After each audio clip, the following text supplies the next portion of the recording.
Ladies and gentlemen, I'm Seb Westgarth and welcome to Ask Westgarth Realty, the only show in Toowoomba where you ask questions about real estate and we answer them. Ladies and gentlemen, welcome to this week's episode of Ask Westgarth Realty. This week's question comes from a first-time investor in Sydney, and they want to know, how does a real estate agent determine the rental price of a property? This is a great question, and the reason why it's a great question is because compared to sales data, there isn't a huge amount of data for rental properties for the general public to access. Realestate.com.au, for example, you have access to sold prices, but you don't have access to rental prices. We as agents do. The trap you can fall into as a landlord can be believing that the price that's marketed on a property is its eventual rented price. This just isn't the case sometimes.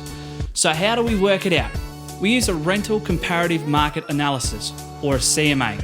Similar to a sales CMA, we use data from properties in the immediate area surrounding your property with similar features. On the CMA, you'll have access to the first listed date and price, and then the current listed date and price. Using these figures is a starting point.